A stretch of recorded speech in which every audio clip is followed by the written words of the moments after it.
Welcome to my channel. अभी हम लोग पढ़ेंगे हिस्ट्री। हिस्ट्री का क्लास 10 का पहला चैप्टर है यूरोप में राष्ट्रवाद का उदय। यूरोप में राष्ट्रवाद का उदय, ठीक है। तो हम लोग स्टार्ट करते हैं। अभी हम लोग थोड़ा सा इसको एनिमेशन में देखेंगे, मतलब कहानी टाइप का एक एनिमेशन आएगा, उसको समझेंगे, उसके बाद फिर इसको हम लोग डिस्कस करेंगे, ठीक है। कोई भी टॉपिक को सबसे पहले हम लोग एनिमेशन में देखेंगे, फिर इसको डिस्कस करेंगे ताकि आपको आसानी से समझ में आ जाए। तो चलिए हम लोग स्टार्ट करते हैं। तो पहला चैप्टर था यूरोप में राष्ट्रवाद का उदय। यूरोप में राष्ट्रवाद का उदय समझने से पहले सबसे पहले हम लोग समझेंगे कि आखिर राष्ट्रवाद क्या होता है। राष्ट्रवाद क्या होता है, इसको समझने से पहले एक कहानी आपके स्क्रीन पे आएगा, उसको समझने की कोशिश कीजिएगा। जैसे आपको दिखाते हैं कि एक लड़की होती है, एक लड़की होती है और एक लड़का होता है। आप जनरली अपने समाज में देखते हो या अपने आसपास में देखते हो, क्या होता है कि एक लड़की के लिए एक लड़का कुछ भी करने के लिए तैयार होता है, कुछ भी करने के लिए तैयार, मैंने कुछ भी मर मिटने को तैयार होता है। और इसको हम लोग क्या कहते हैं, प्रेम करते हैं। कि एक लड़की के लिए एक लड़का के अंदर ऐसी भावना जग जाती है जिसके लिए वो उसके ऊपर मर मिटने को तैयार होते हैं। कब तक? जब तक वो बच्चा रहता है। जैसे जैसे थोड़ा सा वो मेच्योर होता है या कि उसके ऊपर फैमिली का प्रेशर आता है या उसको मान लेते हैं जॉब हो जाता है। आप खुद समझिए कि एक लड़का है, इसको एक लड़की से प्रेम हुआ, जिसकी वजह से क्या हुआ कि ये लड़का इस लड़की के ऊपर मर मिटने को तैयार हो गया कि मार देगा, काट देगा, हम मजनू बन जाएंगे, जो कुछ करना है कर लीजिए, लेकिन हम इसके लिए कुछ भी कर सकते हैं, पा के रहेंगे चाहे कुछ भी हो जाए। ये भावना इस लड़का को इस लड़की के प्रति आ गया, ठीक है। लेकिन कुछ दिन के बाद इस लड़का को आर्मी में जॉब लगता है, आर्मी में जॉब लगता है। जॉब लगने के बाद अब इस लड़का के अंदर क्या हो गया कि इस लड़की के प्रति मर मिटने की भावना उत्पन्न नहीं हुआ। अब इस लड़का के अंदर इस लड़की के बदला अपने देश के प्रति मर मिटने की भावना उत्पन्न हो गई। इसका मतलब क्या हुआ कि पहले ये लड़का प्रेम करता था किससे? लड़की से, मतलब कि ये लड़की के लिए कुछ भी कर सकता है।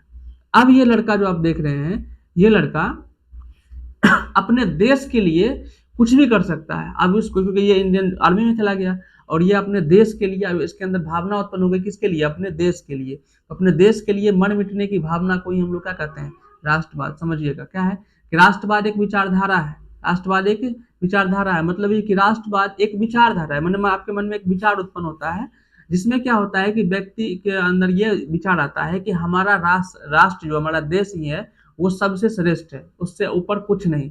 अभी जब तक ये बकलोल था, इसको क्या लग रहा था कि जो भी है यही लड़की है, लेकिन जैसे जैसे इसको समझ में आ गया कि नहीं, जो भी है हमारा क्या, यही भावना, लड़की के अंदर प्रति जो इसका भावना था, यही भावना अगर इसका देश के प्रति बदल गया तो इसी को हम लोग क्या कहते हैं? राष्ट्रवाद। राष्ट्रवाद को अपनी भाषा में क्या कहते हैं? अपने राष्ट्र के प्रति प्रेम की भावना को राष्ट्रवाद कहते हैं। इसका मतलब क्या हुआ? पहले ये लड़का किसके प्रति प्रेम करता था? लड़की के प्रति प्रेम करता था, लेकिन अब ये किसके प्रति प्रेम कर रहा है? अब ये अपने देश के प्रति प्रेम कर रहा है। तो इसी भावना को हम लोग क्या कहते हैं? राष्ट्रवाद कहते हैं। क्लियर? तो अपने देश के प्रति मर मिटने की भावना को राष्ट्रवाद कहते हैं। तो कुछ नहीं है, सिंपल सी भाषा में हम लोग समझ लिए कहानी के तौर पर कि पहले एक लड़का होता है, वो लड़की के लिए कुछ भी करने को तैयार होता है, तो उसे कहते हैं लड़कीवाद। लड़कीवाद मतलब लड़की के प्रति मर मिटने की भावना। अब लड़की को उस जगह पर से हटा दीजिए, उस जगह पर देश ला दीजिए, ठीक है। किसी व्यक्ति के मन में उत्पन्न वैसी भावना जिसके द्वारा ये होता है कि हमारा देश ही सबसे बेस्ट है, इससे ऊपर कुछ भी नहीं। ऐसी भावना को हम लोग क्या कहते हैं? राष्ट्रवाद। मैंने अपने देश के प्रति मर मिटने की भावना को राष्ट्रवाद कहते हैं, ठीक है। या फिर अपने राष्ट्र के प्रति प्रेम की भावना को, आप हम लोग के अंदर भी अपने देश के प्रति प्रेम की भावना है, तो इसका मतलब हम लोग के प्रति भी, हम लोग के अंदर भी क्या है? राष्ट्रवाद की भावना है। क्लियर? यहाँ तक में किसी को दिक्कत? अब कोई कोई आदमी अपना भैंस को बहुत इंपोर्टेंस देता है, तो भैंस के प्रति मर मिटने की भावना को भैंसवाद कहते हैं। लेकिन यहाँ पे आपका राष्ट्र है, तो राष्ट्र के प्रति मर मिटने की भावना को राष्ट्रवाद कहते हैं। कहानी के तौर पर समझाए हो तो आशा करते हैं समझ में आया होगा। पहले एक लड़का होता है, बच्चा होता है, तो उसको लड़की बहुत पसंद होता है, तो लड़की के प्रति मर मिटने की भावना उत्पन्न होती है। जैसे जैसे मैच्योर होता है तो उसको लगता है कि ये सब मोह माया है, ये सब मोह माया है, ओरिजिनल क्या है? देश है। यही भावना जो लड़की के प्रति उसका भावना था कि मर जाएंगे, कट जाएंगे, लेकिन बसंती को नहीं छोड़ेंगे, अब यही भावना किसके प्रति हो गया? देश के प्रति। कुछ भी हो जाए, हमारा देश सबसे फर्स्ट है।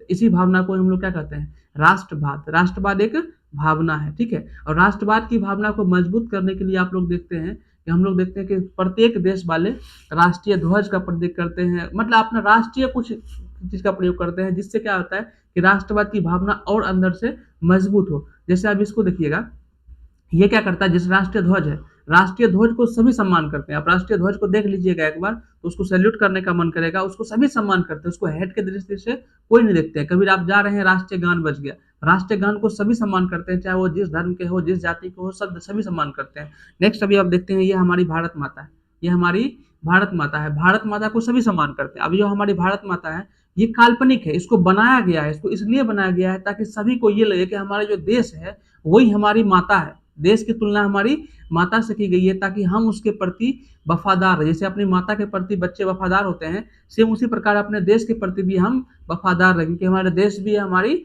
माता है। और उसका नाम क्या दिया है? उसका नाम दिया गया है भारत माता। तो भारत माता, अब इसको हम लोग थोड़ा सा कहानी से बाहर निकलते हैं और आते हैं अपने टॉपिक के ऊपर। इसमें क्या था? इसमें था एक लड़का था हमारा, भाई साहब किधर गया? ये भाई साहब इधर है। इस लड़का का नाम हम लोग रखते हैं, मान लीजिए टप्पू। ये हमारा टप्पू था, ये हमारा टप्पू था। इसको क्या था? ये लड़की आप देख रहे हो, इसका नाम है टुन्नी। इसका नाम क्या है? टुन्नी। ये टप्पू को टुन्नी से क्या था? प्रेम था। इसके प्रति ये मर मिटने की भावना रखता था, कुछ भी हो जाए। लेकिन बाद में यही भावना किसके प्रति बदल गया? देश के प्रति बदल गया। ठीक है, तो वही चीज यहाँ लिखा हुआ है। राष्ट्रवाद एक विचारधारा है, एक भावना है जो लोगों द्वारा व्यक्त की जाती है, लोगों द्वारा व्यक्त की जाती है, जिसमें क्या होता है कि यह मानते हैं लोग कि उनका राष्ट्र ही अन्य सभी से श्रेष्ठ है, उसके अलावा कुछ नहीं। तो अपने राष्ट्र के प्रति प्रेम की भावना को ही हम लोग क्या कहते हैं? राष्ट्रवाद। इसके लिए हम लोग किसका प्रयोग करते हैं? राष्ट्रवाद को मजबूत करने के लिए राष्ट्रीय ध्वज का प्रयोग करते हैं, राष्ट्रीय वाक्य का प्रयोग करते हैं, राष्ट्रीय गान का प्रयोग करते हैं, राष्ट्रीय गीत का प्रयोग करते हैं, या हमारी ये भारत माता है, ये काल्पनिक फोटो है, इसका प्रयोग हम लोग करते हैं। यहाँ तक आशा करते हैं आपको समझ में आ गया होगा। अब नेक्स्ट हम लोग अगला टॉपिक के ऊपर क्लियर करते हैं। तो अभी हम लोग ये देखेंगे राष्ट्रवाद की भावना जो देखे, इसके बाद हम लोग देखेंगे राष्ट्रवाद की भावना यूरोप में आया कहाँ से। राष्ट्रवाद तो समझ में आ गया कि अपने देश के प्रति मर मिटने की भावना को ही राष्ट्रवाद कहते हैं। जैसे हम राष्ट्रवाद बोलेंगे तो आपके दिमाग में यही आना चाहिए कि अपने देश के प्रति मर मिटने की भावना को राष्ट्रवाद कहते हैं। अभी नेक्स्ट हम लोग अपने आप टॉपिक में यहाँ उसको कहानी के रूप में फिर समझते हैं कि राष्ट्रवाद की भावना आया कहाँ से। राष्ट्रवाद की भावना आया कहाँ से, इसको समझने के लिए सबसे पहले हम लोग समझते हैं फ्रांस की क्रांति। क्या समझते हैं? फ्रांस की क्रांति। फ्रांस की क्रांति कब हुआ? 1789 ईस्वी में। यूरोप में, हम लोग किस महादेश में? एशिया में। अभी हम पढ़ क्या रहे हैं? यूरोप में। यूरोप में जो फ्रांस की क्रांति हुआ था 1789 ईस्वी में, इसी क्रांति के बाद पूरे यूरोप में राष्ट्रवाद की भावना उत्पन्न हुई। पहले राष्ट्रवाद की भावना आदमी के अंदर बहुत कम था। आदमी को क्या लगता? पहले होता था राजतंत्र। पहले क्या होता था? राजतंत्र, माने राजा का शासन। आदमी को क्या लगता था कि जो भी है हमारा राजा ही है, राजा के प्रति हम मर मिटेंगे। उसको साम्राज्य से कोई मतलब नहीं है, उसको राजा से प्रेम होता था। राजा से प्रेम को ही वो राष्ट्रवाद समझते थे। लेकिन बाद में धीरे धीरे आदमी को समझ में आया कि राजा बकलोल भी हो सकता है, राजा अच्छे भी हो सकते हैं, राजा बुरे भी हो सकते हैं, लेकिन हमको जो वफादार रहना है वो अपने देश के प्रति रहना है, ना कि राजा के प्रति रहना है। हमारे देश के लिए जो राजा अच्छा रहेगा हम उसके लिए अच्छा रहेंगे, हमारे देश के लिए जो राजा बकलोल रहेगा उसके लिए हम कुछ भी कर सकते हैं। ठीक है, अब आइए फ्रांस की क्रांति को समझते हैं। ये क्रांति पूरे यूरोप में राष्ट्रवाद की भावना उत्पन्न करेगा, क्योंकि उसके पहले कहीं भी लोकतंत्र, राजतंत्र था, तो लोकतंत्र की स्थापना नहीं कर रहा था वो लोग, और राजा के प्रति विद्रोह भी नहीं कर रहा था। सबसे पहला विद्रोह फ्रांस की क्रांति में ही हुआ था। ये कब हुआ? 1789 ईस्वी में। अब क्रांति क्यों हुआ, इसको समझने के लिए आपको एक एनिमेशन के माध्यम से कहानी समझाते हैं, समझिए। देखिए, एक राजा होता है, इस राजा का नाम था लुई सोलहवां। क्या नाम था? लुई सोलहवां। ठीक है, और ये जब गद्दी पर बैठा था 1774 ईस्वी में, तब इसका उम्र मात्र 20 साल था। कितना साल था? 20 साल। जब ये गद्दी पर बैठा था, तो ये महालोल था। ये पूरा खर्चा करता था, बहुत, किसी से लड़ाई करता था, किसी से युद्ध करता था। अब युद्ध कीजिएगा, लड़ाई कीजिएगा तो खर्चा तो बढ़ेगा। अब ये तो पूरा खर्चा करता था, स्वार्थी, निरंकुश था। निरंकुश का मतलब सिर्फ अपने बारे में सोचता था, जनता के बारे में कुछ नहीं सोचता था। निरंकुश था और लड़ाई झगड़ा में बहुत शामिल होता था, जिस वजह से इसके देश के अंदर भूखमरी, गरीबी जैसी समस्या उत्पन्न होने लगी थी। इसी से ये तो लोल था ही था, इसके साथ में इसकी बीवी थी। इसकी बीवी का नाम था मेरी एंतोइनेट। ये उस समय की उर्फी जावेद थी। उर्फी जावेद समझते हो ना, अजीब अजीब ड्रेस पहन के मार्केट में घूमने लगती है। ये उस समय की उर्फी जावेद थी। इसका हेयर स्टाइल देखिएगा, इसका हेयर स्टाइल बहुत ही अजीब टाइप का था। ये देखिए इसका हेयर स्टाइल है, अपने हेयर के ऊपर ये जहाज बना लेती थी उस टाइम पे, और इसको बोलते थे पूप स्टाइल। अभी लड़की लोग देखिएगा कि बाल को ऐसे ऊपर ऐसे करके यहाँ पे बहुत सारा झुंडा बना लेगी और 4-5 बाल ऐसे लटका लेगी इधर, ठीक है, उसको बोलते हैं पूफ स्टाइल। ये पूफ स्टाइल जो देन है, ये किसका देन है? मेरी एंटोइनेट का ही देन है, जिसको अभी के लड़कियां कॉपी करती है। तो इसका अजीब खर्चा था। ये साल में 300 कपड़ा विदेश से मंगाती थी, इसके लिए अलग से परफ्यूम बनता था। इतना खर्चीली थी, इतना खर्चीली थी, मैंने अय्यास, ठीक है। ये जो महिला थी बिल्कुल अय्यास थी। एक तो राजा लोल था, उसके बाद ये क्या बोलते हैं हम, इसकी पत्नी जो थी ये महालोल थी। ये तो लोले था बेचारा, ठीक है। लड़की जो थी ये इसकी पत्नी ये महालोल थी। माने हम पुराने जमाने से ही देख रहे हैं कि लड़की के अंदर दिमाग की मात्रा थोड़ी सी कम होता है, ठीक है। इसको लड़कियां ज्यादा सीरियस नहीं लीजिएगा, सब समझाने के लिए हम पढ़ा रहे हैं, ठीक है। अब देखिए एक राजा होता है और उसका नाम क्या है? लुई 16वां। लुई 16वां, उसकी तो बकलोल था ही था, साथ में उसकी पत्नी जो थी बहुत खर्चीली थी। जनता तराही तराही हो रहा है, जनता परेशान है, भुखमरी उत्पन्न हो गया, लेकिन इसकी पत्नी को चाहिए 300 ड्रेस, अलग अलग तरह का परफ्यूम, और कितना खर्चा करना है इसको उतना खर्चा करेगी, अलग अलग प्रकार का जो करना है करिए। बहुत ही खर्चीली है, ठीक है। अभी भी किसी को खर्चीली बीवी मिल जाता है तो उसका पति कितनों कमाए, उसको उसके घर में बरकत नहीं हो सकता, क्योंकि वो जब भी जाएगा तो वहाँ मार्केट में प्राइस देखता है। जो प्राइस उसको ज्यादा ज्यादा बड़ा लगा, समझेगा कि नहीं यही खरीदना है। प्राइस अच्छा ज्यादा है इसका मतलब यही खरीदना है, प्राइस कम रहेगा ना ना, ना हमको तो ये बिल्कुल पसंद नहीं है। लेकिन ऐसा नहीं होना चाहिए। एक पत्नी को हमेशा पति के पेमेंट के ऊपर ध्यान रखना चाहिए, कितना खर्चा, कितना इनकम है इसका, उस हिसाब से हम खर्चा करेंगे। आगे तक फ्यूचर भी तो देखना है। ऐसा नहीं कि अभी आ रहा है रुपया, सब रुपया को उड़ा देंगे तो बाद में बाल बच्चे क्या करेंगे, है ना। लेकिन समझदार लड़की को यही करना चाहिए। लेकिन क्या लगता है, जिस तरह से जहाँ की जनता इतना परेशान था, लेकिन ये बकलोलिया जो थी इतना खर्चा कर रही थी, क्या ये सही है? बिल्कुल सही नहीं। इतिहास से सीखना चाहिए, आप लोग भी सीखिएगा इस फ्यूचर में, ठीक है। चलिए नेक्स्ट हम लोग देखते हैं। इतना खर्चा जब हो रहा था तो वहाँ की जनता पूरा परेशान था, ठीक है। अब वहाँ की जो जनता थी, फ्रांस की जो जनता थी, उसको 3 कैटेगरी में बांटा था। कितनी कैटेगरी में? 3 कैटेगरी में। पहला कैटेगरी होता था पादरी। देखो हम पादरी होता है जो चर्च वगैरह सब में पूजा पाठ करवाता है, वहाँ उस समय का आदमी जो वहाँ पूजा करवाते थे, फ्रांस में जो पूजा करवाते थे उसको कहते थे पादरी। उसका फोटो नहीं मिला तो अपना बाबा का फोटो हमने सेट कर दिया, ठीक है। बाबा ने ये भी पूजा करवाते हैं, पादरी भी पूजा करवाते हैं। तो पहला वर्ग में कौन आते थे? पादरी। पादरी लोग क्या करता था? पूजा करवाते थे।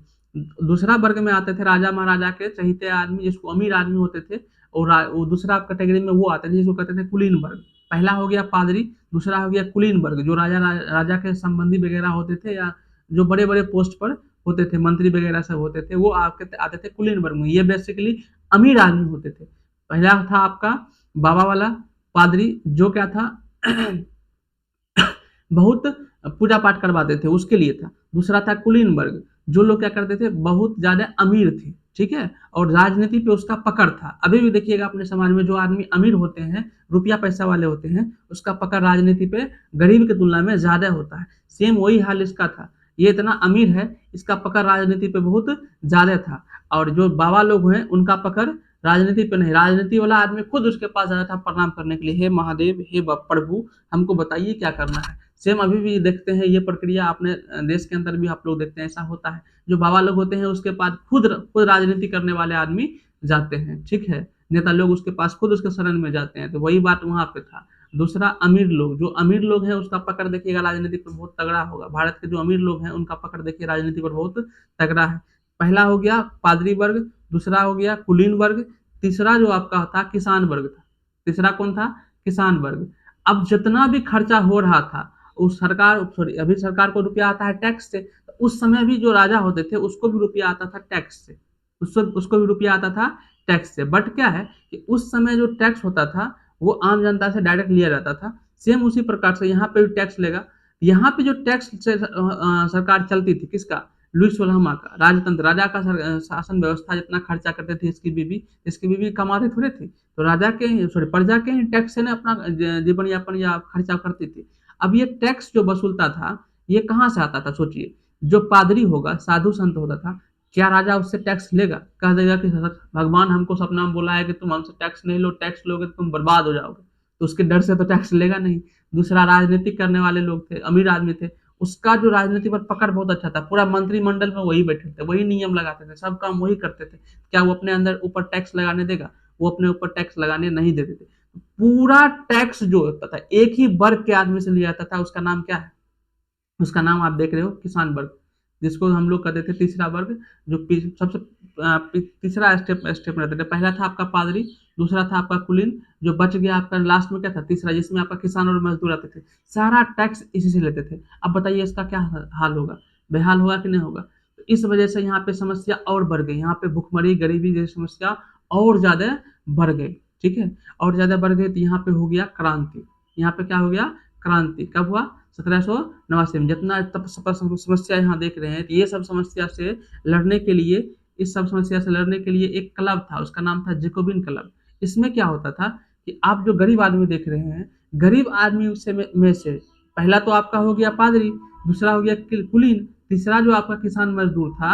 इसमें से जो होशियार होशियार आदमी होते थे, वो अपना एक अलग ग्रुप बनाए थे और उस संस्था का नाम रखे थे जैकोबिन क्लब, जैकोबिन क्लब। और ये सब विचार बनाए थे कि हमको यहाँ से इस राजा को मार के हटा के फेंकना है। हुआ भी वैसा, 1789 ईस्वी में इस राजा रानी को मार के हटा दिया, गद्दी पर से हटा दिया। और उस समय क्या होता था, वहां पे होता था कि राजा जो मारने के बाद, मैंने उसको हराने के बाद राजा रानी को और उसको कत्ल कर दिया जाता है। कत्ल मतलब कैसे, जीरो एक होता है गिलेटिन होता है। गिलेटिन क्या होता है, जैसे आप लोग देखते हैं कि बलि के देने वक्त क्या होता है कि एक सिर को उसमें फंसा दिया जाता है और ऊपर से गिरता है, तलवार ऊपर से गिरता है और सर कट के हट जाता है। सेम यही हाल इन दोनों का भी हुआ था। इसको भी गिलेटिन के द्वारा काट दिया, दोनों को ऐसे करके मुंह सर उसमें डाल दिया, ऊपर से तलवार गिरा और इसका सर दोनों से धड़ से अलग हो गया, दोनों को काट दिया। अब जब ये राजा को 1789 में इसको यहाँ से हटा दिया, इसको यहाँ से हटा दिया, अब नेक्स्ट राजा कौन बनेगा और ये नेक्स्ट किस प्रकार से सरकार चलेगी, सोचने वाली बात है ना। 1789 में क्रांति तो हुआ, क्रांति क्यों हुआ ये देख लिए आप, क्योंकि वहां भुखमरी गरीबी बहुत ज्यादा हो गई थी, बेरोजगारी बहुत ज्यादा हो गई थी, जनता त्राही था। लेकिन राजा जो था लुई सोलहवां, इसके प्रति कोई ध्यान नहीं देती थी। इसकी पत्नी तो और ध्यान नहीं देती थी, इसको तो कोई मतलब ही नहीं था, अपना परफ्यूमे में व्यस्त थी, हेयर स्टाइले बनाने में व्यस्त थी, इसको तो कोई मतलब ही नहीं था। तो जनता विद्रोह आक्रोश में आके इसके प्रति विद्रोह कर दिया 1789 में। विद्रोह करवाया कौन, जैकोबिन क्लब वाले आदमी थे, जो इसमें सबसे आगे रहते थे। अब जब विद्रोह हो गया, राजा रानी को पकड़ के खत्म कर दिया गया, तो उसके बाद राजा कौन बना, इसके बाद वहां पे शासन व्यवस्था कैसे चला, तो इसके लिए जैकोबिन क्लब का ही एक आदमी था, जैकोबिन क्लब का ही एक आदमी था, जिसका नाम था रोबिस्पियर, जिसका नाम क्या था, रोबिस्पियर। ये वकील था, ये जैकोबिन क्लब का ही सदस्य था और फ्रांस की गद्दी पर से राजा को हटाने में ये बहुत ज्यादा अग्रिम काम किया था, बहुत बड़ा काम किया था और आगे आगे रह के लीडरशिप करता था। इसलिए आम जनता ने क्या किया, इसी को राजा बना दिया। आप भी राजा बनिए, लेकिन आप संविधान के हिसाब से चलिए, मैंने एक संविधान भी बनाइए और आप राजा ही बनिए, कि संविधान में जो लिखा हुआ है उसको आप ही लागू कीजिएगा। मैंने आप राजा हैं, लेकिन आप सत्ता चलाइए किसके हिसाब से, संविधान के हिसाब से। तो अब यहाँ पे क्या हो गया, संविधान भी हो गया और यह राजा भी हो गया। लेकिन जैसे ये राजा बना, उसके बाद से इसका के अंदर दूसरे नीति आ गया। ये क्या करता था कि जो इसका विरोध करता था, इसको शक लगता था कि जो आदमी मेरा विरोध कर रहा है, रातें रात में जाकर उसको मरवा देता था। ये और पगला था, ठीक है। जब तक विरोध राजा कर रहा था तो ठीक है, जैसे इसको राजा बनाया गया उसके बाद तो ये और पगल अजीब काम करने लगा कि जिसको इसके ऊपर इसको शक लगता था उसको ही मरवा देता था। इस वजह से करेगा तो जब जनता जब राजा को हटा सकता है तो क्या इसको नहीं हटा सकता। जनता ने पुनः क्रांति किया और बाद में इसको यहाँ से इस गद्दी पर से क्या कर दिया, हटा दिया, ठीक है। अब जब इसको यहाँ से हटा दिया यहाँ से इस गद्दी पर से क्या कर दिया, हटा दिया। अब इसी बात को हम लोग थोड़ा सा समझते हैं, जितना बात आपको लिखा बताए हैं उसको हम समझने की कोशिश करते हैं, ठीक है। अब ये देखिए, फ्रांस की क्रांति, कौन सी क्रांति, फ्रांस की क्रांति कब हुआ, 1789 ईस्वी में। ये क्या था, यूरोप में किसी भी देश के अंदर होने वाली पहली क्रांति थी जिसमें कि लोकतंत्र की स्थापना करने की बात हो रही थी। उसमें क्या था, एक राजा था, इस राजा का नाम क्या था, लुई 16वां। कहानी आपको बता दी है, अब कहानी के हिसाब से आपको बताते हैं।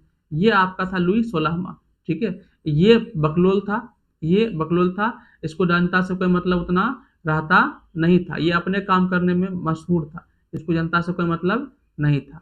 अब नेक्स्ट यहाँ पे आते हैं, इसकी पत्नी थी मेरी एंतोइनेट, ये उस जमाने की उर्फी जावेद थी, ठीक है। ये तो आपको बता दिए, ये बहुत खर्चीली थी, जिस वजह से जनता को कुछ नहीं मिलता था लेकिन उसे खर्चा रुकना नहीं चाहिए था। इस वजह से देखते हैं यहाँ बहुत ज्यादा समस्या उत्पन्न हो गई। अब यहाँ समस्या उत्पन्न होने के बाद देखते थे कि जो फ्रांस की समाज था वो 3 वर्गों में बटा था। पहला था आपका पादरी, जो पूजा पाठ करवाते थे। दूसरा था कुलीन वर्ग, जिसमें राजा महाराजा के सारे रिलेशनशिप वाले आदमी होते थे। तीसरा था आपका किसान वर्ग, तीसरा कौन था, किसान वर्ग। तो जितना सरकार राजा को रुपया चाहिए था, राजा को रुपया के लिए क्या चाहिए था, टैक्स चाहिए। तो राजा जो टैक्स वसूल करता था वो किससे करता था, ये आपका किसान से करता था।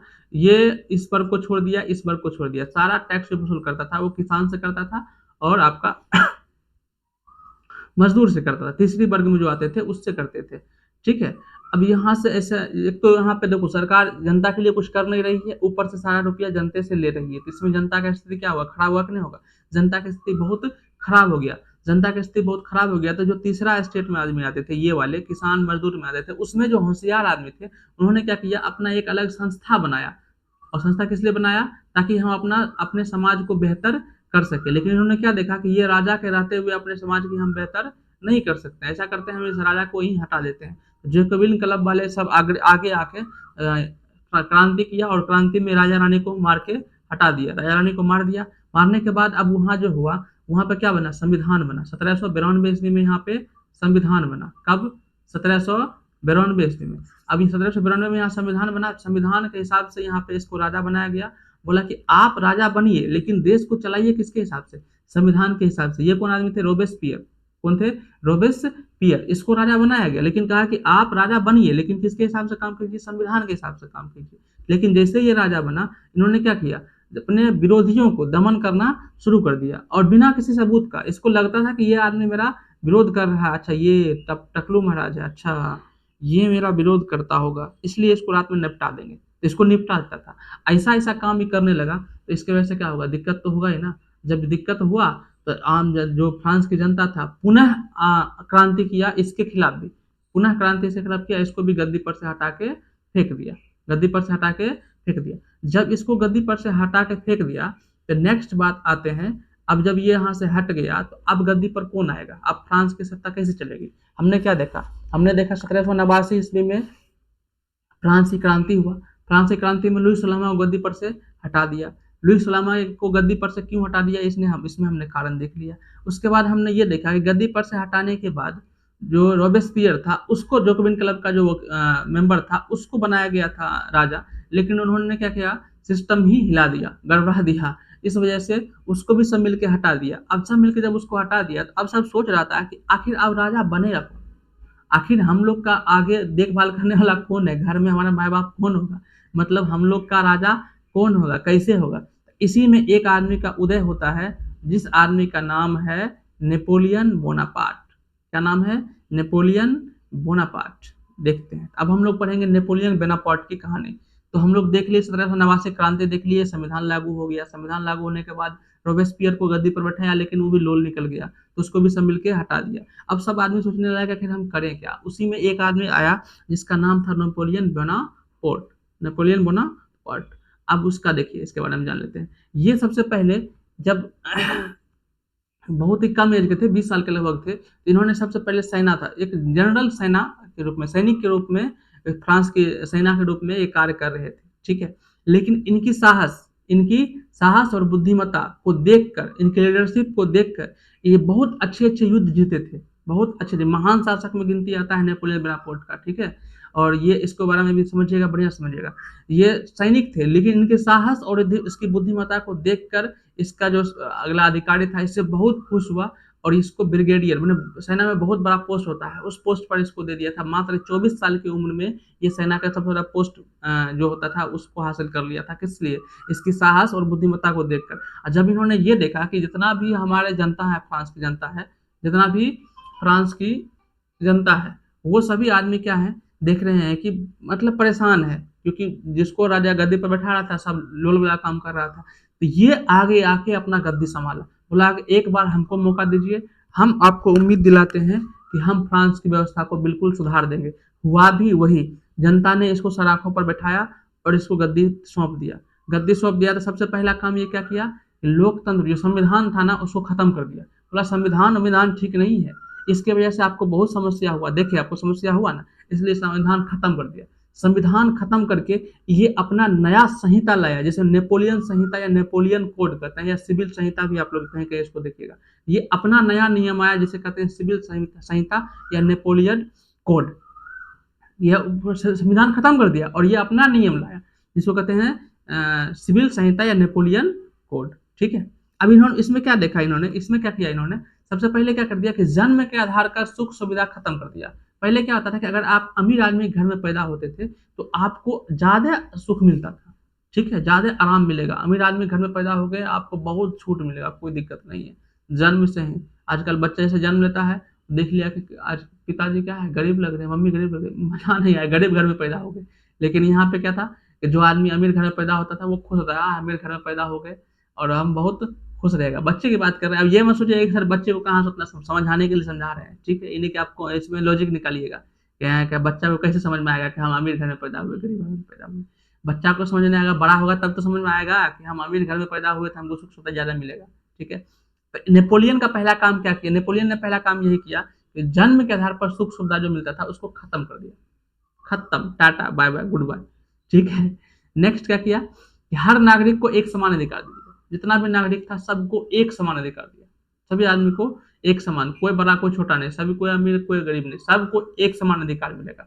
तो जनता तो यही खोजता था, जनता तो यही खोजता था कि पादरी वर्ग कुलीन वर्ग को बहुत मौका मिला था, बहुत मतलब मजे कर रहा था, लेकिन हम लोग गरीब आदमी कुछ नहीं कर रहे थे। लेकिन जनता तो यही सोचता है, जनता तो यही सोचता है। देखो मैक्सिमम समाज में जनता का यही सोच होता है, ठीक है। 90% जनता हम लोग देखते हैं कि मैक्सिमम 90% जनता देश के अंदर क्या होता है, गरीब होता है। बाकी 10% जो होता है पूंजीपति लोग होते हैं, वही राजनीति में अक्सर रहते हैं।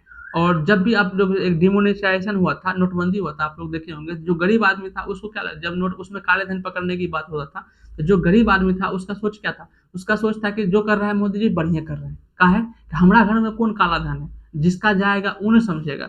मैंने गरीब को इस बात का दिक्कत नहीं है कि हमारे साथ क्या हो रहा है, उसको इस बात से खुशी था कि अमीर के साथ गलत हो रहा है, उसका काला धन पकड़ा रहा है। सेम वही बात यहाँ है, नागरिक को एक समान अधिकार मिल गया। तो पहले जो अमीर आदमी था उसको ज्यादा अधिकार था, इसको तो अधिकार मिला नहीं, लेकिन उसका अधिकार छीन गया। इसको जो अधिकार पहले मिलता था, गरीब था गरीब है, ठीक है, लेकिन जो अमीर आदमी था उसको भी उसका अधिकार भी खत्म कर दिया था। ये लोग खुश हो गया, वाह अब सब एक समान है। क्या हाल है कुलीन भैया, ठीक है कि नहीं, कैसे हैं पादरी जी, सब आदमी सब क्या हो गया, एक समान हो गया, ठीक है।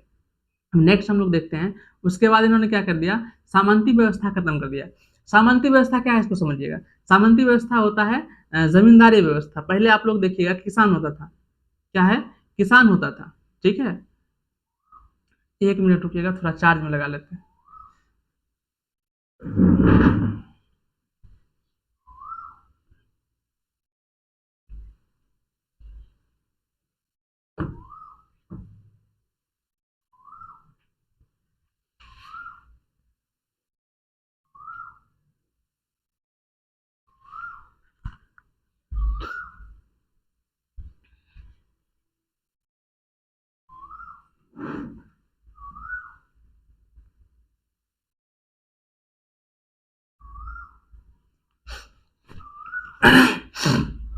चलिए सामंती व्यवस्था समझते हैं।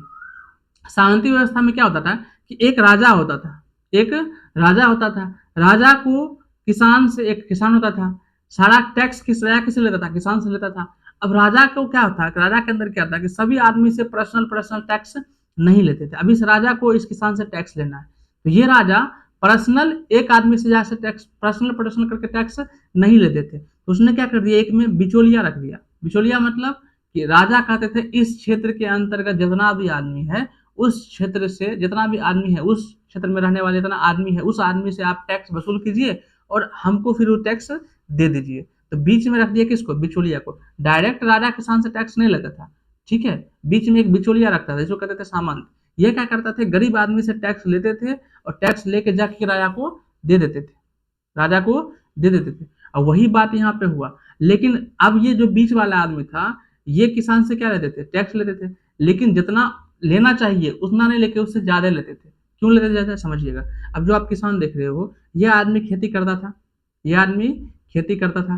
खेती करने के बाद इसको जो रुपया होता था, इसको जो रुपया हुआ, ये रुपया किसको देगा, डायरेक्ट राजा को नहीं देगा। खेती करने के बाद जो टैक्स होगा वो किसको देता था, ये देता था सामंत को। ये बीच में आप देख रहे हो, ये बीच में जो आपका सामंत है, ठीक है, जमींदार है, इसको देते थे। अब ये क्या कर दिया, इससे मोटा रकम लिया, किसान से लिया मोटा रकम, लेकिन राजा को पहुंचाया उससे कम, राजा को पहुंचाया उससे कम। इसमें क्या हुआ, इसमें राजा को टैक्स तो मिल गया, लेकिन जो सामंत वाला बीच में था ये बहुत ज्यादा खाता था, लेता था 100 रुपया, उसको चाहिए सरकार लेता, बोलता था कि किसान से 10 रुपया लीजिए, लेकिन किसान से जाके 20 रुपया लेता था। किस लिए? ताकि 10 रुपया हम राजा को देंगे और 10 रुपया अपने पास रखेंगे। इसमें देखो फायदा राजा को तो टैक्स मिल ही रहा है, अब बीच वाला आदमी को क्या हो रहा है? बीच वाला आदमी को फायदा हो रहा है, नुकसान किसको हो रहा है? नुकसान हो रहा है किसान को। इसीलिए नेपोलियन बोनापार्ट ने क्या कहा? नेपोलियन बोनापार्ट ने कहा कि सामंती व्यवस्था आप खत्म करेंगे, सामंती व्यवस्था अब रहेगा ही नहीं, बीच वाला जो बिचौलिया रहेगा वो खत्म, डायरेक्ट किसान हमको टैक्स दीजिए, बीच वाला आदमी सिस्टम जो था वो खत्म हो गया। ऐसा जब खत्म हो गया तो यहाँ की जनता क्या है? खुश हो गया। तो पहले जो 20 रुपया टैक्स लगता था अब 10 नहीं लगेगा। तो ये चीज, यही व्यवस्था थी, कौन व्यवस्था? सामंत व्यवस्था। इसमें क्या था? एक राजा होता था, इसमें एक राजा होता था और एक किसान होता था। एक राजा, समझिएगा, एक राजा एक किसान। अब किसान को राजा को टैक्स देना है, डायरेक्ट नहीं देता था। बीच में एक सामंत होता था, जमींदार होता था, जो किसान जो रुपया फसल बेच के रुपया किसान को हुआ, वो रुपया कौन लेता था? सामंत लेता था, लेकिन ज्यादा लेता था, और जनता राजा को थोड़ा कम पहुंचाता था और कुछ बचत अपना कर लेता था। तो ये सब व्यवस्था नेपोलियन बोनापार्ट ने जनता के लिए किया। अब ये सब व्यवस्था नेपोलियन बोनापार्ट ने जनता के लिए किया, तो जनता क्या हुआ? खुश हुआ कि नहीं होगा? तो जनता इसको सर आंखों पर बैठा लिया और बहुत ज्यादा खुश हो गया। और नेपोलियन बोनापार्ट जो था बहुत पॉजिटिव आदमी थे, बहुत पॉजिटिव, निगेटिव बहुत कम सोचते थे।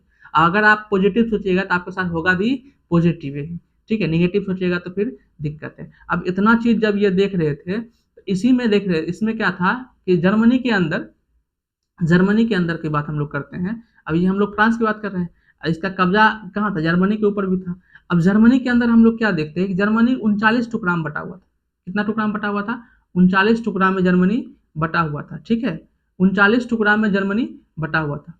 अब 39 टुकड़ा में बटा हुआ था तो प्रत्येक जगह पर हम लोग देखते हैं, जो आपका जर्मनी है वहां पे 39 टुकड़ा में बटा हुआ था, तो प्रत्येक जगह पर 39 जगह पर अलग अलग मुद्रा चलता था, ठीक है। जर्मनी पहले कोई देश नहीं था, वो 39 भागों में बटा हुआ था।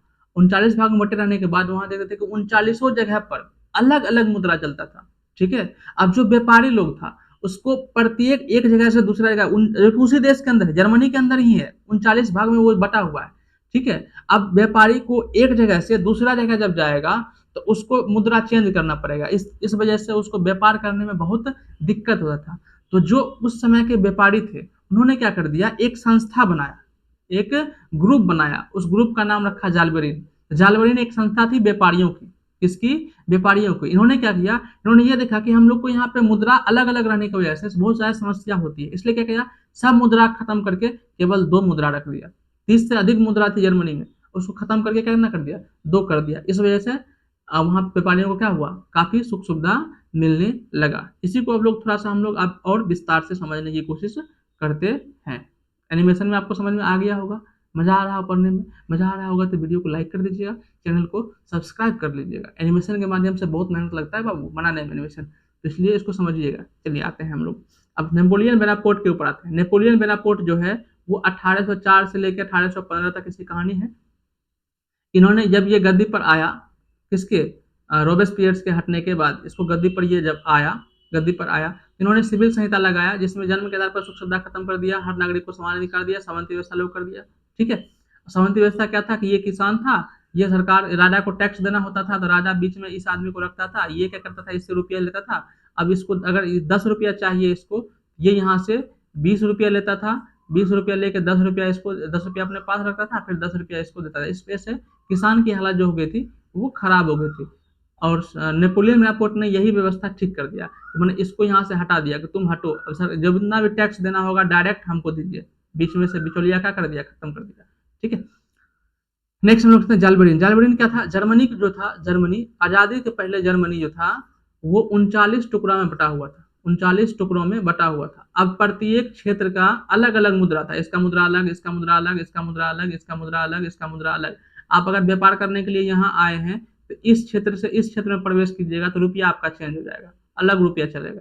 इस क्षेत्र से इस क्षेत्र जाइएगा तो रुपया आपका चेंज हो जाएगा, ठीक है। अभी मान लीजिए यही चीज आपके गांव के साथ हो, आप जिस गांव में रहते हो वहां पे अलग रुपया चले, अब बगल वाले गांव में आप जाते हो वहां पे अलग रुपया चले, तो आप सोच लीजिए 100 रुपया लेके आप चले, आप एक गांव से दूसरा गांव रिलेशन में ससुराल गए, एक गांव से दूसरा गांव आपका ससुराल है, आप वहां पे गए, वहां जाने के बाद आपके पास जो रुपया था, पता चला कि वहां जाने के बाद रुपया चलिए नहीं रहा है, वहां पे अलग रुपया चलता है। आप वहाँ गए तो मिठाई लाने के लिए दुकान पे जाइएगा, लेकिन वो रुपया आपका चलबे नहीं करेगा, तो बिना मिठाइए का ससुराल जाइएगा तो आपका पत्नी आपको वहाँ पे धो देगा, क्योंकि आप बहुत दिन के बाद ससुराल गए हैं, कुछ लेके नहीं गए तो कुटेबे नहीं कीजिएगा, तो पत्नी आपको बहुत कूटेगा। जब वो कूटेगा तो हमको बड़ा खुशी होगा, ठीक है। चलिए समझते हैं। तो ये सब चीज़ व्यापारियों के साथ होता था। व्यापारी एक क्षेत्र से दूसरा जगह जब जाता था, इसको बहुत समस्या का सामना करना पड़ता था, ठीक है। इसलिए व्यापारियों ने क्या किया, जितना व्यापारी था उन्होंने सब मिलकर एक ग्रुप बना दिया, एक ग्रुप बना लिया। इस ग्रुप का नाम क्या रखा, जालबेरिन। तो जालबेरिन एक संस्था है किसकी, व्यापारियों की, ठीक है। इसमें क्या किया, इसने जो 39 अन्य 35 से अधिक प्रकार की मुद्राएं वहां चलती थी, उसको खत्म करके केवल 2 प्रकार की मुद्रा रखा। बोला अब हम लोग व्यापार इसी मुद्रा में करेंगे ताकि किसी आदमी को दिक्कत नहीं हो। तो वाजिब भी बात है, अभी भारत के अंदर केवल एक मुद्रा चलता है, रुपया।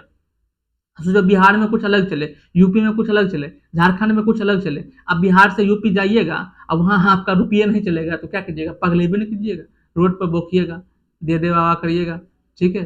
तो ये जो आपका कहानी था, किसकी कहानी था, नेपोलियन बोनापार्ट की। तो सबसे पहले लुइस सोलामा कहानी पढ़े, फ्रांस की क्रांति वहाँ हुआ, उसकी पत्नी मेरी अंतोनियत के पढ़े थे, उर्फी जावेद। नेक्स्ट हम लोग पढ़े थे रॉबेस्पियर्स के बारे में, जहाँ आपका एक जोकेबियन क्लब का सदस्य था, उसको बनाया गया, लेकिन वो भी अच्छा काम नहीं किया तो उसको हटा दिया। फिर 1804 ईस्वी में कौन आया, नेपोलियन बोनापार्ट आया, और ये जनता के प्रति इतना काम अच्छा करने लगा, इतना अच्छा काम करने लगा कि इससे जनता बहुत ज़्यादा खुश हो गया, इससे जनता बहुत ज़्यादा खुश हो गया। जब इससे जनता बहुत ज़्यादा खुश हो गया, अब सोचो आपके घर में बहुत ज़्यादा खुशी आएगा, या फिर आप अपने बच्चे को बहुत ज़्यादा, आपके पेरेंट्स देखिएगा अपने समाज में कि अपने आसपास के, मान लीजिए आपके घर है, ठीक है, यहाँ आपका घर है और इसके बगल में भी किसी और का घर है, इसके बगल में भी किसी और का घर है, इसके बगल में भी किसी और का घर है, ठीक है। अब आपके घर के अंदर देखिएगा, एक घर के अंदर क्या हो गया, बच्चे को बहुत पढ़ा रहे हैं, अपने बच्चे को, ये पेरेंट्स जो लोग हैं अपने बच्चे को बहुत पढ़ा रहे हैं, और ये लोग अपने बच्चे को नहीं पढ़ाते हैं, काम कराते हैं, ठीक है। मानते हैं ये लोग अपने बच्चे को काम करा रहे हैं, पढ़ाते नहीं है। तो ये बच्चे के अंदर भी ये होगा कि उसके पेरेंट्स अपने बच्चे को पढ़ा रहे हैं, लेकिन आप हमको काम कराते हैं, हम काम नहीं करेंगे, हम भी पढ़ेंगे। माने ये भी अपने अधिकार के लिए, जब आप आसपास के क्षेत्र में एक आदमी कुछ करता है तो दूसरे आदमी को भी अंदर आता है कि नहीं हम भी ये कर सकते हैं। एक पेरेंट्स अपने बच्चे को पढ़ा रहा है तो आसपास के जो बच्चे आएगा उसके मन में भी ख्याल आएगा, अगर ये पढ़ सकता है तो हम भी पढ़ सकते हैं। वही बात वहाँ पे हुआ, फ्रांस में इतना अच्छा सुविधा देने लगा, एकदम 5G का सिस्टम वहाँ चालू कर दिया, इतना अच्छा जनता को सुख सुविधा मिलने लगा। जबकि देखिए वो राजतंत्र था, राजा था, फिर भी जनता को बहुत सुविधा दिया, इस वजह से जनता उसको बहुत मानता था, नेपोलियन बोनापार्ट को बहुत मानता था। अब जब ये चीज फ्रांस के अंदर होने लगा तो फ्रांस के आसपास का देश जो आपका ऑस्ट्रिया है, ब्रिटेन है, रूस है, पर्सिया है, ये सब देश के जनता भी कहने लगा कि नहीं हमको भी वही सुख सुविधा चाहिए। अब ये सब समस्या जब दूसरे देश में उत्पन्न होने लगा तो दूसरे देश में एक आदमी था, उसका नाम था मेटरनिख। क्या नाम था, मेटरनिख, उसका नाम था मेटरनिख, ठीक है, इसको समझिए। दूसरे देश के अंदर एक आदमी था, उसका नाम था मेटरनिख, ये ऑस्ट्रिया का चांसलर था। कहाँ का, ऑस्ट्रिया का चांसलर। इन्होंने किसको बुलाया, इसने रूस को बुलाया, ये आपका मेटरनिख है, इन्होंने किसको बुलाया, रूस को बुलाया, ब्रिटेन को बुलाया, मैंने ब्रिटेन, रूस और पर्सिया, ब्रिटेन, रूस और पर्सिया सबको बुला के कहा देख भैया, अगर नेपोलिया ऐसे कर रहा है और अपना इतना सुख सुविधा दे रहा है, अगर उसको नहीं रोकोगे तो समस्या हम लोग को भी आएगा, क्योंकि हम लोग का जनता भी कहेगा कि हमको भी ऐसी सुविधा दीजिए। लेकिन अगर हम लोग उसको रोक देंगे तो अपनी जनता को ऐसा करने से रोक सकते हैं। तो ये सब विचार बना के, ये सब ग्रुप बना के नेपोलियन को हराने के लिए नेपोलियन के ऊपर आक्रमण कर दिया 1815 ईस्वी में, 1815 ईस्वी में। और नेपोलियन और इन चारों के बीच, मेटरनिख जो है ये ऑस्ट्रिया का है, ऑस्ट्रिया, ब्रिटेन, रूस, पर्सिया, ये चारों के साथ नेपोलियन अकेला लड़ा था। इस युद्ध को कहते हैं वाटरलू का युद्ध। कब हुआ था, 1815 ईस्वी में। वाटरलू का कब युद्ध हुआ, 1800, क्यों हुआ, क्योंकि ये लोग चाहते थे कि नेपोलियन जो सुख सुविधा दे रहा है उसको वैसा नहीं दे, नहीं, ठीक है। तो इसलिए उससे आप लोग के बीच में, उससे नेपोलियन से ये लोग क्या करिए, लड़ाई किया कब, 1815 ईस्वी में। 1815 ईस्वी में कौन युद्ध हुआ, वाटरलू का युद्ध। वाटरलू के युद्ध में अब एक तरफ 4 आदमी है, एक तरफ क्या है, एक आदमी है। तो शेर को भी गिद्ध कभी कभी घेर लेता है तो शेर मारा जाता है। वही हाल वहां पे हो गया, किसका, नेपोलियन का। 4 आदमी मिलकर उसके साथ युद्ध किया तो नेपोलियन बेचारा हार गया। तो नेपोलियन के साथ जो है वो वियना की संधि की गई 1815 ईस्वी में। जैसे आप युद्ध हारिएगा तो आपके साथ एक संधि किया जाएगा कि इतना चीज हम लोग युद्ध में नुकसान हुआ, इसका भरपाई कौन करेगा, तुम कर, जो हारता है उसे लिया रहता है। ठीक है, अगर हम और आप दो आदमी लड़ेंगे और हम जीत गए आप हार गए, तो लड़े तो नुकसान तो हमको भी हुआ, नुकसान तो आपको भी हुआ, लेकिन आप हार गए तो मेरा जो नुकसान हुआ, आप आपका भी नुकसान हुआ युद्ध में, लेकिन हम जीते हैं तो हम हारा हुआ आदमी से नुकसान वसूल करेंगे, नुकसान से ज्यादा वसूल करता था। सेम वही हाल यहाँ पे है। अब ये आदमी सब जो ब्रिटेन, रूस, पर्सिया, ये सब तो जीत गया, जीतने के बाद वियना संधि किया, किससे, फ्रांस से। वियना संधि किया फ्रांस से, इसके साथ में इन्होंने क्या कर दिया, इन्होंने सबसे पहले फ्रांस की सीमा को कम कर दिया। फ्रांस जितना विस्तार पहले किया था उसकी सीमा को कम कर दिया कि जितना अगर ये छोटा रहेगा तो फ्यूचर में कभी उठ नहीं पाएगा। इन्होंने क्या किया, फ्रांस का जो उत्तरी भाग था, फ्रांस का जो उत्तरी भाग था उसको तोड़कर नीदरलैंड बना दिया। अभी वर्तमान नीदरलैंड एक देश बन गया है। ठीक है, तो फ्रांस का उत्तरी भाग जो था उसको तोड़कर क्या बना दिया, नीदरलैंड बना दिया गया। ठीक है, नेक्स्ट देखिएगा कि फ्रांस की गद्दी पर पुनः बुर्बो वंश के ही परिवार को गद्दी पर बैठा दिया। बुर्बो वंश मैंने आपको 1789 क्रांति पढ़ाए थे, लुई सोलामा। लुई सोलामा बुर्बो वंश का ही आदमी था। ठीक है, बाद में उसको हटा के जैकोबिन क्लब का सदस्य जो था पेरिस बियर्स, उसको गद्दी पर बैठाया था, लेकिन उन्होंने अच्छा काम नहीं किया तो नेपोलियन बोनापार्ट आया। नेपोलियन बोनापार्ट को लोग हरा के पुनः बुर्बो वंश का ही परिवार का सदस्य को गद्दी पर बैठा दिया। तो बुर्बो वंश से गद्दी पर उठाने से यहाँ पे एक चीज इसकी मानसिकता दिखती थी कि ये क्या चाहते थे कि फिर पहले जैसी व्यवस्था हो, अमीर आदमी को ज्यादा सम्मान मिले, गरीब आदमी को कम सम्मान मिले, पादरी को ज्यादा सम्मान मिले, कुलीन को ज्यादा सम्मान मिले, गरीब आदमी को कम सम्मान मिले, सारा टैक्स हम लोग किससे ले, गरीब आदमी से ले। मैंने इनका सोच ये था कि पुनः हम लोग पहले वाला व्यवस्था करें, पुनः हम लोग पहले वाला व्यवस्था करेंगे, और ये लोग ऐसा किया भी। 1815 ईस्वी में नेपोलियन को यहाँ पे हरा दिया तो जेल में बंद कर दिया, और 1822 में नेपोलियन की मृत्यु हो गई। 1822 में नेपोलियन की मृत्यु हो गई, और 1822 में जब नेपोलियन की मृत्यु हो गया, उसके पहले जो वियना संधि किया था, फ्रांस को तोड़ दिया, और फ्रांस के सब जितना क्षेत्र था, जिसके एरिया में जो क्षेत्र आता था, जिसके एरिया में, जिसके सीमा के बगल में जो क्षेत्र आता था, उस क्षेत्र उसे कब्जे में कर लिया अपना। ब्रिटेन के बगल में फ्रांस का जो सीमा आया, ब्रिटेन कब्जा कर लिया। रूस के बगल में जो क्षेत्र आया वो कब्जा कर लिया। पर्सिया के बगल में जो आया वो कब्जा कर लिया, और ऑस्ट्रिया के बगल में जो आया वो कब्जा कर लिया। ठीक है, इस तरह से ये लोग अपना अपना क्या, फ्रांस को बुरी तरह से बर्बाद कर दिया। और फ्रांस से गद्दी पर किसको बैठा दिया, लुई सोलामा के ही वंशज को फ्रांस से गद्दी पर बैठा दिया। ये काम किसका था, ये सब का कांड है मेटरनिक का। तो हम लोग ने कहाँ तक पढ़ लिया, हम लोग ने सबसे पहले राष्ट्रवाद क्या है इसको समझ लिए, फिर 1700 राष्ट्रवाद आया कहाँ से, 1789 से, उसको समझ लिए। राष्ट्रवाद सबसे पहले कहाँ से आया, यूरोप में राष्ट्रवाद सबसे पहले आया कहाँ से, यूरोप, फ्रांस से। वहीं पे समानता, स्वतंत्रता की मतलब संप्रभुता की नारा लगा था। 1789 में वहाँ क्रांति हुआ, उसको हटा दिया गया। फिर जैकोबिन क्लब का सदस्य था उसको गद्दी पर बैठाया गया, वो भी ठीक से काम नहीं किया। फिर नेपोलियन आया, नेपोलियन को मेटरनिक सब मिलकर हरा दिया, उसके साथ वियना की संधि किया, वियना की संधि करके फिर से फ्रांस पर बुर्बो वंश के आदमी को ही गद्दी पर बैठा दिया। ठीक है, बुर्बो वंश के आदमी को गद्दी पर बैठा दिया। अब उसको समझिएगा, बुर्बो वंश के आदमी को जो गद्दी पर बैठा दिया, तो 1815 से लेकर इसी तरह से बुर्बो वंश का राजा गद्दी पर बैठ के शासन कर रहा था। कब तक, ये जुलाई 1830 की बात कर रहे हैं। तो 1815 से लेकर 1830 तक ये वहां पे अपना शासन कर रहा था। अब जो हम लोग जुलाई 1830 की क्रांति पढ़ रहे हैं, ये फ्रांस की ही क्रांति है, ये फ्रांस की क्रांति है। लेकिन हम लोग अभी जस्ट पढ़े कि 1815 तक वहां पे वियना की संधि हुआ और बुर्बो वंश को वहां पे गद्दी सौंप दिया। गद्दी सौंपने के बाद बुर्बो वंश का ही आदमी वहां पे क्या बन गया, राजा बन गया।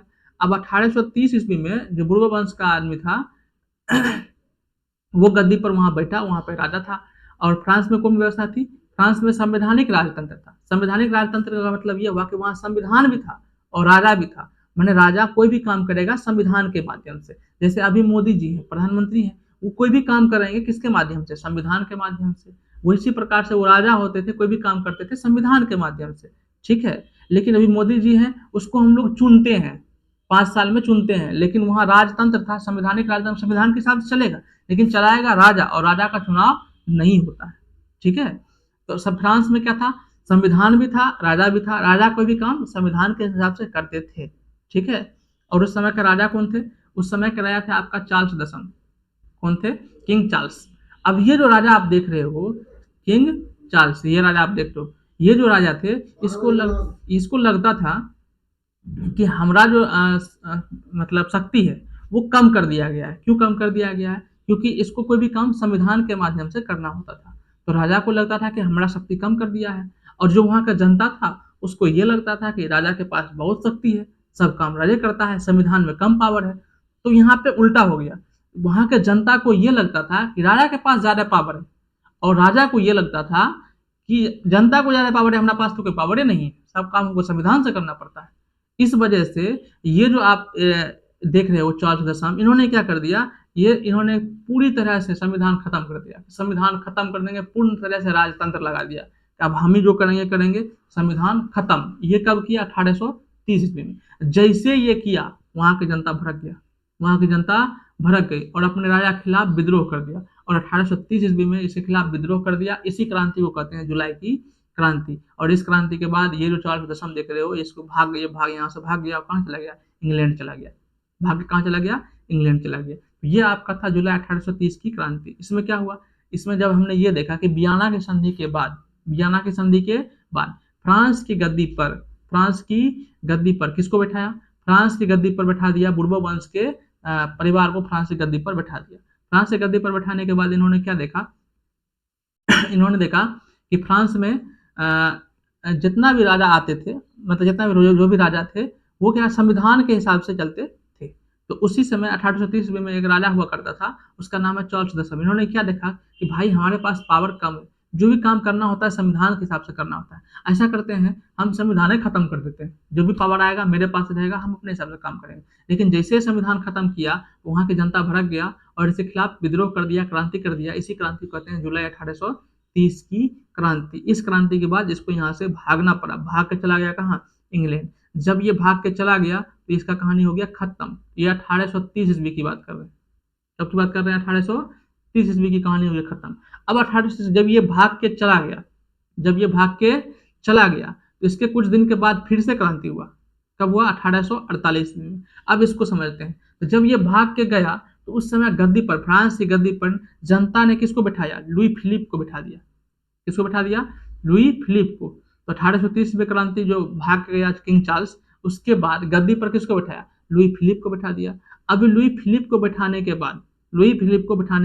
बाद आम जनता ने कहा कि देखिए आप गद्दी पर बैठिए, सारा काम आप कीजिएगा, लेकिन संविधान के हिसाब से कीजिएगा, बकलोली मत कीजिएगा, ठीक है। अब जैसे संविधान को खत्म करके राजतंत्र लगा दिया था, जनता ने विद्रोह किया, उसको भागना पड़ गया। अब इसको लुई फिलिप को सब मिलकर गद्दी पर बैठाया, आप हमारे महाराज हैं, आज से आप हमारे महाराज हैं, महेंद्र बाहुबली, ठीक है। लुई फिलिप को महेंद्र बाहुबली, अमरेंद्र जो होता था, क्या नाम था उसका? महिष्मती साम्राज्य में था ना, उसकी क्या नाम था उसका? मम्मी का भूल हो गए नाम, कुछ भी नाम हो जाए, चलो उस पर हाथ पे उठा के कहते ये आपके राजा हैं, इसका नाम है अमरेंद्र बाहुबली।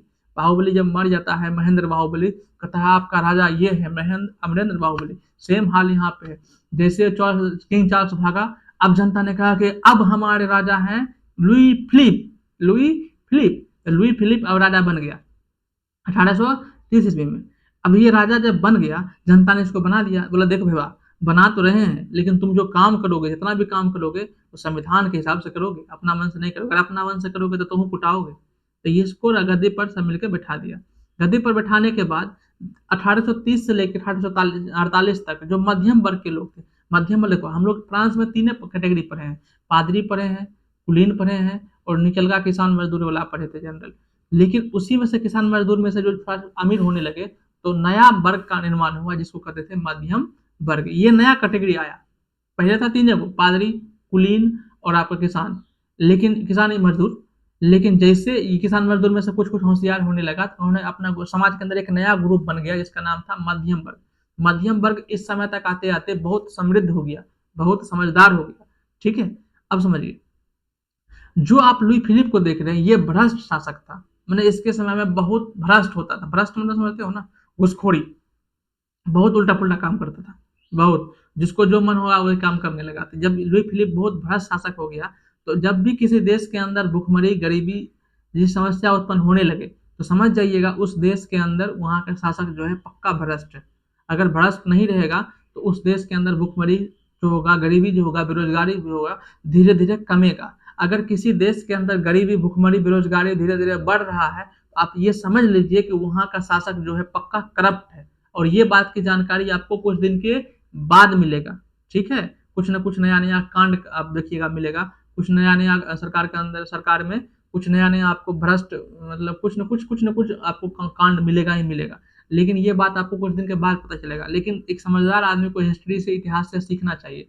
जब भी किसी देश के अंदर भुखमरी, बेरोज़गारी और गरीबी बढ़ने लगे तो समझिए कि आपका शासक जो है वो भ्रष्ट है, वो भ्रष्ट है। तो लुई फिलिप जो था ये भ्रष्ट था। इसकी वजह से फ्रांस के अंदर भुखमरी, गरीबी ये समस्या धीरे-धीरे और बढ़ने लगा। जब ये बढ़ने लगा तो वहाँ के आदमी सोचा कि देख भाई, इसको बनाए तो थे लेकिन ये ठीक से काम नहीं कर रहा है। इसके वजह से बहुत समस्या हो रहा है, ऐसा करते हैं इसको भी हटाते हैं। तो सब जितना मध्यम वर्ग के आदमी था वो सब मिलके इसके खिलाफ भी क्रांति कर दिया। कब? 1848 ईस्वी में। और इसको भी गद्दी पर से हटा दिया। इसको जब गद्दी पर से हटा दिया तो अब जितना जनता था वो ये सोचा कि देख, अगर हम संविधान और राजा दोनों को रखते हैं ना तो राजा मनमौजी करता है।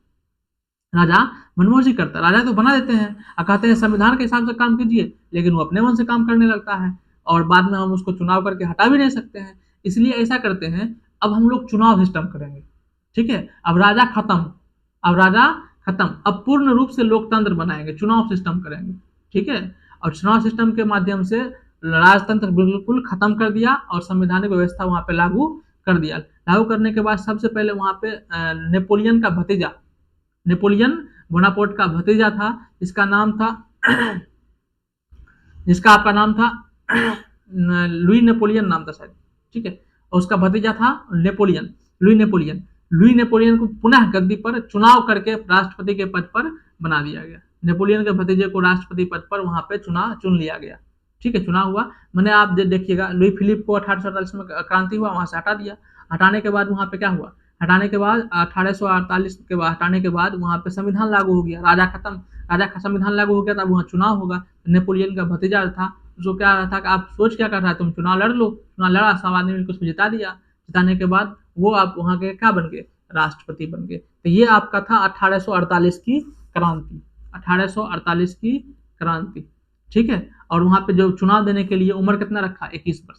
कितना रखा? 21 वर्ष। महिलाओं को वोट देने का अधिकार यहाँ पे भी नहीं था, महिला यहाँ वोट नहीं कर सकती थी, ठीक है? तो ये हम लोग पढ़ लिए 1848 की क्रांति। हमने क्या पढ़ा? हमने राष्ट्रवाद क्या है उसको पढ़ लिया, उसके बाद नेक्स्ट हमने क्या पढ़ा? हमने 1789 की क्रांति पढ़ लिया। नेक्स्ट हम लोग क्या पढ़े थे? 1830 की नेपोलियन बोनापार्ट के बारे में पढ़ लिए थे। नेपोलियन बोनापार्ट के पढ़ने के बाद हम लोग पढ़े थे आपका मेटरनिक के बारे में पढ़े थे। मेटरनिक के बारे में पढ़ने के बाद हम लोग 1830 की क्रांति पढ़े, फिर 1848 की क्रांति हमने पढ़ा। अब जितना भी पढ़ाया है उसको फिर से एक बार एनिमेशन के माध्यम से शुरू से 5 मिनट में हम लोग समरी करते हैं। सबसे पहले हम लोग क्या पढ़े थे? यूरोप में राष्ट्रवाद, जिसमें हम लोग जाने थे राष्ट्रवाद क्या है। राष्ट्रवाद समझने के लिए हम लोग क्या बोले थे? जैसे एक लड़की होती है, एक लड़का होता है। लड़का को लड़की के प्रति क्या होता है? प्रेम होता है और इसके लिए मर मिटने को ये तैयार होता है। लेकिन यही लड़का जब समझदार होता है तब इसको लगता है कि ये सब दुनिया क्या है? मोह माया है, ये सब ऐसा कुछ नहीं है, मरना है तो मरिए वतन के लिए। तो जब ये भावना किसके अंदर प्रति आता है? वतन के लिए आता है, देश के लिए। यही भावना, मरने की भावना पहले लड़की के प्रति था, लेकिन यही भावना अब शिफ्ट हो गया, यही भावना अब देश के लिए हो गया कि देश के लिए मर मिटने की भावना अगर आपके अंदर आ गया, उसी को हम लोग कहते हैं राष्ट्रवाद। राष्ट्रवाद एक विचारधारा है जो ये बताता है कि हमारा देश से बढ़ के हमारे लिए कुछ नहीं है, तो अपने देश से प्रेम करना ही क्या कहलाता है? राष्ट्रवाद। ये बकलुलबा पहले के बकलुलिया से प्यार करता था, लेकिन बाद में इसको एहसास हुआ, रियलाइज हुआ कि ये सब मोह माया है, इसको भूल जाइए। बाद में अपने देश के प्रति प्यार करने लगा। तो देश के प्रति प्यार करने की भावना को हम लोग क्या कहते हैं? राष्ट्रवाद कहते हैं, ठीक है? राष्ट्रवाद को मजबूत बनाने के लिए कई देशों ने अपना राष्ट्रीय ध्वज बनाया, जिसको कि आदमी रिस्पेक्ट करता है, उसको मानता है, और इससे राष्ट्रवाद की भावना और मजबूत होती है। और अपने देश के अंदर सभी अपने मदर को मानते हैं। जैसे भारत माता के रूप में हम लोग भारत की सेवा करते हैं, उसको मानते हैं। भारत माता का सभी आदमी रिस्पेक्ट करते हैं। इससे क्या होता है? राष्ट्रवाद की भावना और तेजी से मजबूत होता है और सुदृढ़ होता है। तो राष्ट्रवाद हमने देख लिया। फिर यूरोप में राष्ट्रवाद के उदय पढ़ने के लिए हमने क्या पढ़ा? हमने पढ़ा फ्रांस की क्रांति। फ्रांस की क्रांति कब हुआ? 1789 ईस्वी में। क्यों हुआ? क्योंकि यहाँ पे एक राजा हुआ करता था जिसका नाम था लुई 16वां। ये महालोल था, ये अपने जनता को नहीं देखता था, अपने ऊपर सिर्फ सोचता था और निरंकुश था। बिल्कुल निरंकुश माने स्वार्थी, अपने बारे में सोचता, जनता के बारे में कुछ नहीं सोचता था। ये तो था ही। इसकी पत्नी इससे भी एक कदम आगे थी। इसकी पत्नी थी मेरी एंटोइनोट। इसके बारे में बताए थे आपको कि ये वर्तमान में उर्फी जावेद इसी का द्वारा जन्म हुआ, उर्फी जावेद के रूप में, क्योंकि ये भी अपने समय में अजीब काम करती थी। माथा के ऊपर देखिए बाल डिजाइन जो बनाई है, हेयर स्टाइल जो नाव बना दिया है, अजीब काम। करती थी। जैसे अभी उर्फी जावेद अजीब-अजीब काम करती है, सेम उसी प्रकार से ये अजीब-अजीब काम करती थी। कौन? लुइस सलामा की पत्नी मेरी एंटोइनेट बकलोल इतना मतलब अय्याश अय्याश टाइप की महिला थी, ठीक है? फिर इस तरह से वहाँ पे जनता सब क्या हो गया? नाराज़ हो गया, जनता सब नाराज़ हो गया। अब जितना जो इसका खर्चा फिजूल खर्च होता था, ये खर्च आता कहाँ से? ये आता था टैक्स के रूप से। और फ्रांस के अंदर 3 प्रकार के आदमी रहते थे वहाँ। सबसे पहले होते थे पादरी, ठीक है? जो पूजा-पाठ करवाते थे। दूसरा होते थे कुलीनबर्ग, जो राजा के सगे संबंधी होते थे और राज दरबार में रहते थे। तीसरा होते थे आम जनता। तो ये राजा राजा जो थे, वो पादरी से टैक्स ले नहीं सकते हैं, उसके सगे-संबंधी से टैक्स ले नहीं सकते हैं। तो टैक्स सारा टैक्स किससे लेते थे? जनता से। जनता परेशान हो गया तो यहाँ जो किसान लोग थे, उसी में से जो थोड़ा-थोड़ा होशियार हो रहे थे, उन्होंने जो आपका उसने एक अलग संस्था बना लिया।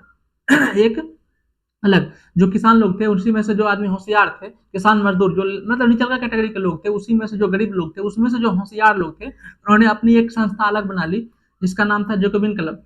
जैकोबिन क्लब, इसमें छात्र लोग माने पढ़े-लिखे लोग इसमें आते थे। और जैकोबिन क्लब से ये सब क्या कर लिया, ये सब सोचा कि हम लोग इस राजा को यहाँ से हटाएँगे और राजा के प्रति विद्रोह कर दिया, विद्रोह करके यहाँ से नवाब में गद्दी पर से इसको हटा दिया। जब गद्दी पर से इसको हटा दिया, तो राजा अब कौन बनेगा? तो जैकोबिन क्लब का ही एक सदस्य था, जिसका नाम था रोबिस्पियर। रोबिस्पियर इसको अब फ्रांस की गद्दी पर बैठा दिया और वहाँ पे संविधान लागू कर दिया कि आप राजा तो बने हैं, लेकिन संविधान के हिसाब से काम करिए। पहले राजा था, लेकिन संविधान नहीं था। अभी भी राजा है, बट अभी क्या है? संविधान आ गया है। लेकिन जैसे ही इसको गद्दी पर बैठाया तो ये उससे भी खतरनाक निकल गया, मैंने आसमान से गिरे खजूर पे अटके के बुला हाल हो गया। जैसे राजा इसको बनाया गया, तो ये शक के आधार पर आदमी को मार देता था कि ये आदमी मेरा विरोध करता होगा, इसलिए इसको मार देंगे। ये आदमी मेरे बारे में गलत सोचता होगा, अच्छा जा रहे थे रास्ता में तो हमको देखा नहीं, इसका मतलब हमसे नफरत करता है, जाओ उसको खत्म कर दो। इस तरह का इसका मोनोपोली था। अब ऐसा काम करेगा तो इसको आदमी रहने देगा? इसके खिलाफ भी जनता विद्रोह कर दिया और इसको भी गद्दी पर से हटा दिया। जब इसको गद्दी पर से हटा दिया, तो अब फ्रांस में गद्दी पर बैठने वाला कोई आदमी था नहीं। तो वहीं पे एक आदमी का उदय होता है, जिसका नाम है नेपोलियन बोनापार्ट। ये एक सैनिक था, लेकिन इसकी साहस और इसके कर्तव्य को देखकर इसका प्रमोशन होते थे। 24 साल की उम्र में सेना का सबसे बड़े पोस्ट पे चला गया।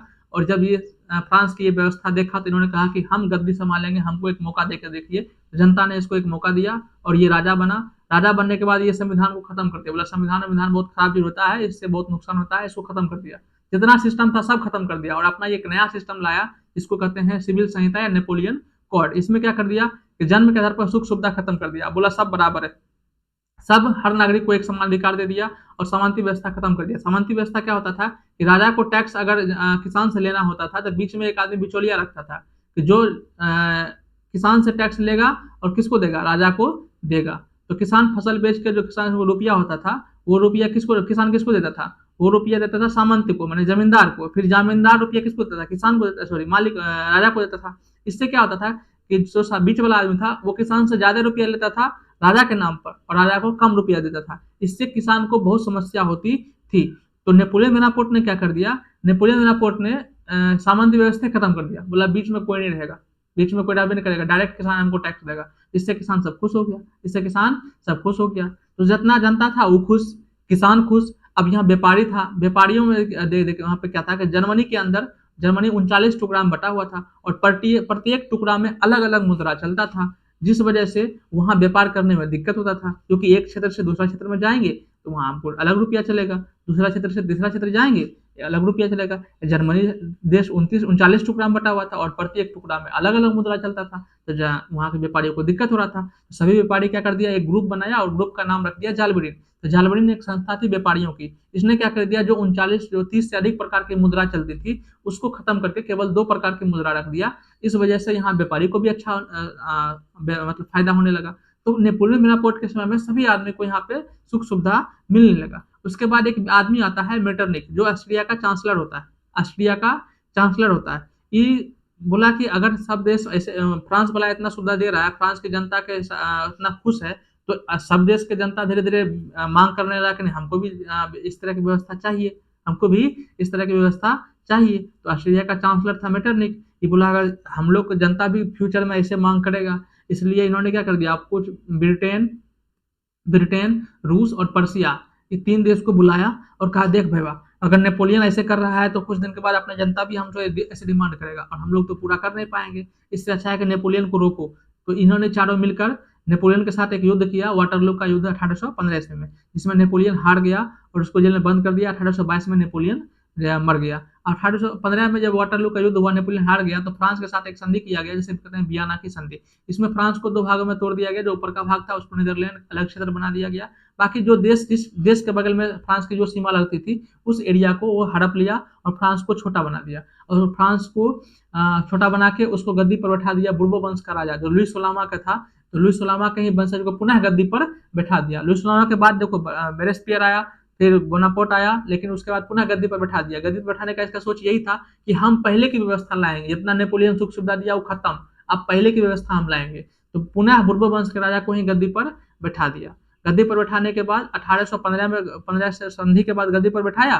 बैठाने के बाद वहां पे गद्दी पर जो राजा बैठा उसके मन में ये था कि अगर हम डायरेक्ट राजा बनेंगे तो दिक्कत है, इसलिए वहां पे संविधान के हिसाब संविधान भी बना दिया कि संविधान भी रहेगा और राजा भी बनेगा। और तो उसी के बीच में 1830 की बात करते हैं, तो मैंने समय बीतते गया, 1830 आ गया। तो 1830 में हम वहाँ फ्रांस में क्या देखते हैं कि वहाँ पे संविधान भी था, वहाँ पे राजा भी था। तो राजा को ये लगता था कि संविधान में हमको पावर कम कर दिया गया, हमारा पावर क्या कर दिया, कम कर दिया गया, सारा पावर कहाँ मिल गया, संविधान को दे गया। और वहाँ के जनता को ये लगता था कि संविधान में तो कम ही पावर है, जो पावर है राजा के पास है। तो दोनों का विचार अलग अलग था। राजा का पावर कमा है क्योंकि संविधान लागू हो गया है, तो राजा को लगता था कि मेरा पावर कम गया, और संविधान के साथ साथ राजा भी है, तो जनता को लगता था कि पावर तो सब राजा के पास है। ठीक है। तो उसी समय एक राजा हुआ था किंग चार्ल्स दसम। ये बोला कि राजा के पास कोई पावर नहीं है, सब पावर संविधान के पास है, संविधान खत्म, ये संविधान ही खत्म कर दिया। जब संविधान खत्म करके पूर्ण राजतंत्र लगा दिया तो वहां के जनता भड़क गया, तो उसके खिलाफ आक्रमण कर दिया, विद्रोह कर दिया। तो उसी विद्रोह को हम लोग कहते हैं जुलाई 1830 की क्रांति। तो जुलाई 1830 में क्रांति हुआ, जनता उसको खिलाफ विद्रोह कर दिया और किंग चार्ल्स को भाग कर कहाँ जाना पड़ा, इंग्लैंड जाना पड़ा।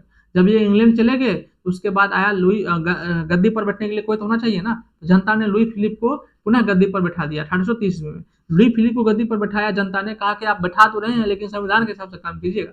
संविधान के हिसाब से काम करने के लिए उसको कहा, लेकिन गद्दी पर जैसे ये बैठाया किसको, लुई फिलिप को, कब 1830 ईस्वी में। ठीक है। तो ये क्या कर दिया बहुत भ्रष्ट था ये, इसका शासनकाल में बहुत भ्रष्टाचार हुआ, जिस वजह से वहाँ आम जनता में बेरोजगारी समस्या और भुखमरी और गरीबी की समस्या उत्पन्न हो गया।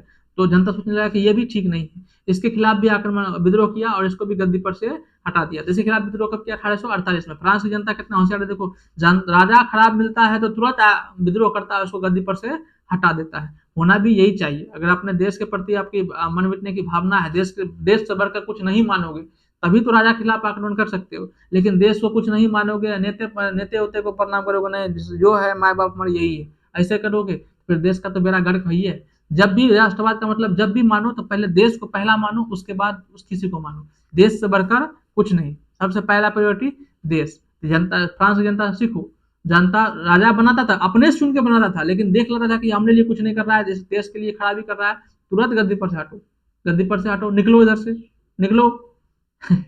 चलिए, तो ये 1848 में इसको गद्दी पर से क्या कर दिया, हटा दिया, इसको गद्दी पर से हटा दिया और फ्रांस में राजतंत्र को पूरी तरह से खत्म कर दिया। और बोला राजा अब नहीं रहेगा, हम लोग चुनेंगे, हम लोग चुनाव करेंगे, चुनाव करके नेपोलियन का भतीजा जो था उसको राष्ट्रपति पद पर चुनाव जिता दिया और वहां बन गया, वहां का राष्ट्रपति बन गया। और वहां वोट देने का अधिकार कितना वर्ष का था, 21 वर्ष का था। 21 वर्ष में उसको वोट देने का अधिकार, वहां की जनता को 21 वर्ष का जो थे वो वोटिंग करते थे। वोटिंग के आधार पर नेपोलियन के भतीजों को वहां का राजा बना दिया गया। और महिलाओं को अभी तक वोट देने का अधिकार वहां पे नहीं था, महिलाओं को वोट देने का अधिकार वहां पे नहीं था। तो यहाँ तक हम लोग पहला पार्ट कंप्लीट कर लिया।